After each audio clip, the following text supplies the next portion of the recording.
Please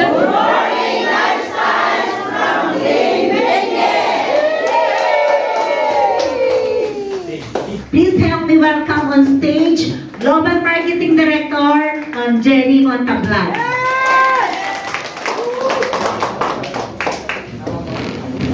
Yes, good morning! Sino yung bisita namin for today? Sige, tayo nga po, to formally acknowledge. Sino yung bisita? Tayo! Dali, tayo! Dali! Tayo! Yung guest! Opo, tita, guest po kayo. Wow! Palakpakan natin sila! Gusto ko munang palakpakan nyo yung ating mga leaders ng Benguet. Of course, yung host natin si Cider. Tama ba? Ayan naman. And of course, yung product presenter, very well said. Yung sinabi niya kanina, nurse ka nga. Si Jenny Ann, tama ba? Oh, kabisado ko na, di ba? And of course, yung yung product testimony na dalawa kanina, si Sir Welbin at saka si isa? Si Ma'am Elena. Wow, ang galing na ni Ma'am Elena. And of course, yung ating soon-to-be National Marketing Director, your leader, si Mr. Samson Oblas. And of course, the rest of the team na ating kasama sa lineup, yung po all the way from San Pedro, na millennial natin na kasama, si Ma'am Jensen, no? At the same time. And of course, yung ating GMD, si GMD Baby Palines, kasi cute ko din, tama? And of course, yung mga nasa likod na walang, di kasama sa line-up, palakpakan natin sila. So, sino nga po ba si Global Marketing Director Jen Montablan? So, kagaya ng mga negosyante ditong magugulay, I was also a traditional business owner in Alabang Public Market for almost 17 years. One of that is vegetable dealer and retailer. So, hindi pa po ako lifestyler, umaakyat na ako ng Baguio. Hindi para mamasyal, kundi umakot ng Baguio vegetables. Ano pa? LPG dealer, I have also canteen. Tapos, meron din kami fresh meat. So, ayan yung picture, no? Maganda ba? Maganda? Maganda. Oo.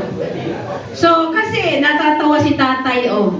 Alam, may kilala kayong negosyanteng traditional, maganda siya?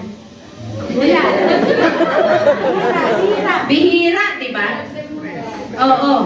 Uso sa atin as traditional business, kung 30 ang edad mo, mukha ka ng 50.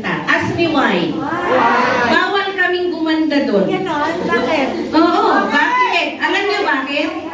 Pag nag-lipstick ka, nagkilay ka, sabi may papa ito. Totoo, totoo. Tapos, totoo, kultura yan. Kung bakit, pero ito naman, pag the fact na pumapangit ka, marami kang pera. Yes. Totoo, totoo. Tanungin nyo yung mga mga negosyante dito. So, kaya nakaka-relate ako. Yes. So, yan ang itsura ng isang negosyante. I was stroke, I was blind. Maganda naman ang kita sa pagninegosyo traditional business. Nakapundar kami, ilang properties, sasakyan. It's just that, nung nagkasakit po ang inyong lingkod, na stroke na bulag, and I was diagnosed as multiple sclerosis. It's an autoimmune disease na sabi ng doktor, sa ngayon, wala pang gamot yan sa Pilipinas. Diba? But you know what? Dahil may makulit na nag-introduce sa akin, she's a nurse by profession, hindi ko siya kilala, customer ko siya sa canteen, and she is from Tuguegarao. From Tuguegarao pa, kaya up norte talaga. Sabi? Nung una, nakulitan po ako sa kanya, I was very skeptic back then kasi nga, ang hospital na pinupuntahan namin is Asian Hospital. Sino nakakaalam ng Asian Hospital sa Alabang? Ayan, naririnig niyo yan sa post, di ba? Nakikita nyo. So, nung ini-introduce sa akin ito, sabi ko, Bakit wala sa ospital kung magaling? Tama. Kaya lang, 3 months siyang nagkukwento sa akin, pabalik-balik, makulit. Masakit ang ulo ko, intra daw. Wala akong pera, intra daw. Ganon din sila sa inyo? Yung pag nag-online ka, biglang, hi, good morning, ay gabing-gabi. Tama? So in short, pinagbigyan ko po siya kasi ang kulit-kulit. So fast forward, in short, habang pinapakinggan ko yung product, naglalakbay na yung isip ko. Sabi ko, pwede pala yan sa na-stroke, pwede pala sa nabulag, pwede pala sa may bukol, kung saan mang bukol. Kaya lang, nung pinakita yung puhunan na diniscuss ni Sir Samson bilang negosyante, sabi ko, mahal, sino yung namahalan? Oh, thank you po for being honest. Yung iba, congratulations, tanggap nyo yung presyo. Wow, palakpakan natin sila! Sabi ko, kaya lang, I remember, milyon na naubos ko sa ospital. Sabi ko, sa age 675, mura ito. Yes! Diba? So sabi, gaganda ka, pag inom mo, babata ka. So, tinapos ko yung presentation, gusto kong sumali, wala naman akong pera during that time. So, in short, tuloy-tuloy, na-inspire mo ako dun sa, kumikita pala dyan, walang pwestong binabayaran, walang tao pinapasweldo, may travel pa. Di ba ang daming travel ni GMD Baby? Yes! Pati yung mga bata may travel. Kasi Sir Samson, kabago-bago, kasama namin yan. Incentive given by the Lifestyles Company.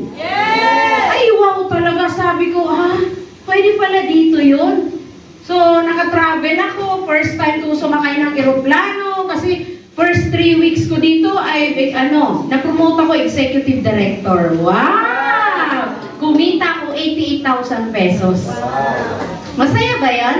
Yes! Tapos, first 3 months ko, pinadala kami sa isang incentive sa Palawan. Parang si Sir Sam. Unang sakay ko ng eroplano, lahat ng seatbelt kinabit ko sa akin. Opo. Sino yung nakasakay na ng eroplano? Sino naman yung hindi pa? Pareho tayo. First, nung mag-lifestyle ako, doon ko lang naranasan. So, yung katabi ko, foreigner. Where's my seatbelt? Nakita ko 3 yung nandito. Kasi 3 yung gitna ako. Ay, sabi ko, I am so sorry. I thought lahat yan sa akin. Hindi pala, dapat isa lang. So, at least ngayon, nasabi ko, yung hindi pa nakakasakay, alam nyo, isa lang ha. Huwag nyo ikabit lahat sa inyo. So, fast forward, yung first 1 year ko dito, every 3 months, meron kami travel incentive until dumating si GMD Baby. Kasama-sama ko na siya. Body-body ko siya sa mga travel incentive namin. So, local and international yan. Tapos, kung mapapansin mo, naiiba na yung mukha, gumaganda, di ba? Oo. Sino yung gusto laging maganda? Laging guwapo. Laging bata tingnan. Yung iba, ayaw nyo. So, ito, karamihan ng travel ko, incentive. And may lakwatsa kami ni GMD Baby. Yes. Yung masarap ka body yan kasi kahit yung edad niya, hindi niya 50 plus, sumasakay pa dun sa mga roller coaster rides. Diyos ko Lord, parang bata. Sinong mag-aakala na ganun yung edad niya, kaya niyang sumakay sa ganun? But why? We have the products. Yes! Diba? So, lately, we traveled sa Japan, almost a week kami doon. Grabe, ang saya ng mga Hapon. Opo. So, what else? Ano pa yon? Recognition